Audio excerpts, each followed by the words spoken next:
नमस्कार, प्राची किचनमध्ये तुमचं स्वागत आहे। आजची रेसिपी आहे आमची खोबरा तीळ चटणी। त्याला साहित्य लागणार आहे चवीपुरता मीठ, थोडंसं हिंग, थोडंसं हळद, तुम्हाला लाल तिखट तुमच्या आवडीनुसार आहे, तुम्हाला जेवढं तिखट हवं तेवढं। लसूण आहे हे बघा, 4-5 मी हे घेतले गड्डे असे सोलून घेतले, त्याचं साल नाही काढले मी। तीळ घेतले अर्धी वाटी, 1 वाटी खोबरं घेतलंय सुकं। हे सगळं आपण आता साहित्य भाजून घेणार आहोत। प्रथम मी गॅसवर तवा ठेवला, तो आपण गरम करून घेऊया। हे बघा, तुमच्याकडे कुठला पण चालतो, तुमच्याकडे लोखंडी तवा आहे तर तुम्ही घेऊ शकतात, निर्लेपचा आहे तरी पण घेऊ शकता, तुमच्या आवडीनुसार। मी ह्याचा घेतला आहे निर्लेपचा, माझ्याकडे लोखंडीचा नाही आहे म्हणून। हे बघा, आपला तवा तापलेला आहे, त्याच्यावर मी तीळ घालते आणि बारीक करून भाजून घेते। तीळ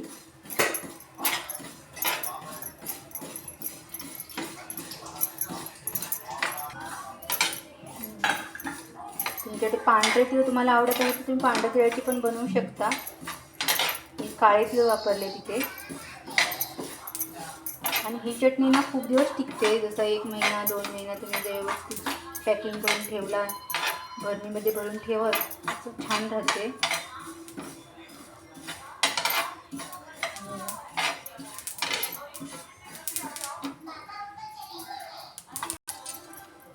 हे बघा, भाजून झालेत, मी प्लेटमध्ये काढून घेते।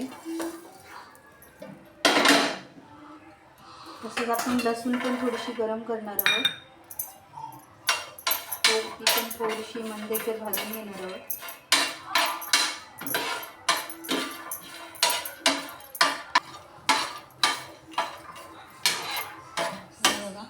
तुम्हाला आवडते की तुम्ही लसूण घाला, नाही घातली तरी पण चालते त्याच्यात लसूण। मला लसूण आवडते म्हणून मी लसूण घालते त्याच्यात। ते पण आपण काढून घेणार आहोत।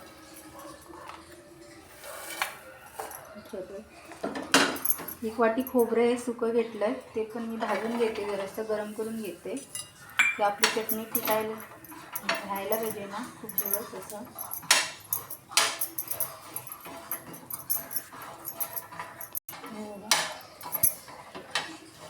आणि झटपट होते ही चटणी, तर ती तुम्ही दह्याबरोबर पण खाऊ शकता, तुम्हाला दह्याबरोबर आवडते असेल तर।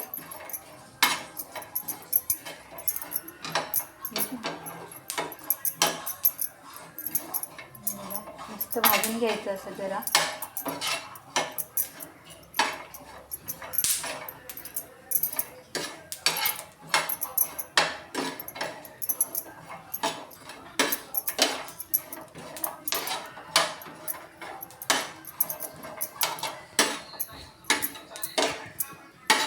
हे बघा, आपलं खोबरं पण भाजून झालं मस्त, इथे मी गॅस बंद करते।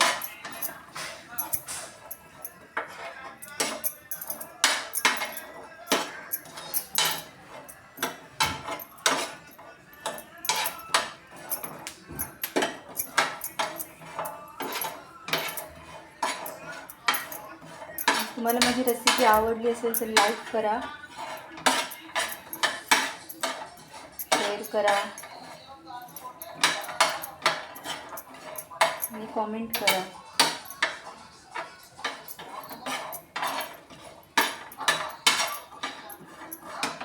हे बघा, काढून घेते प्लेटमध्ये, जरा थंड करून घेऊया आपण हे साहित्य।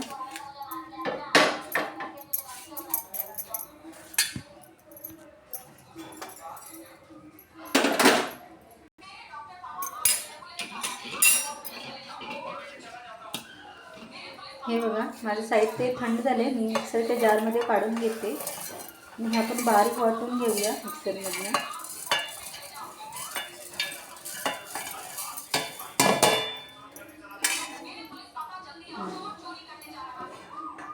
हे आपण सगळं साहित्य टाकणार त्याच्यात, मसाला वगैरे, आणि बारीक वाटून घेऊया आपण। आपली हे लावून घेतले मिक्सरला, ही बघा, एकदम पाणी अजिबात घालायचं नाही, एकदम सुकी लावायची ही चटणी। हे बघा, हे आपण ह्याच्यात काढून घेऊया प्लेटमध्ये. तुम्हाला जशी आवडते ती तशी तुम्ही खाऊ शकता. दह्याबरोबर तर दह्याबरोबर, डाळ भात, भाकरी, चपाती कशाबरोबर पण चालते ही चटणी आणि खूप दिवस टिकते. तुम्ही एकदा नक्की करून बघा आणि मला कॉमेंट करा. हे बघा, मी काढून घेते प्लेटमध्ये.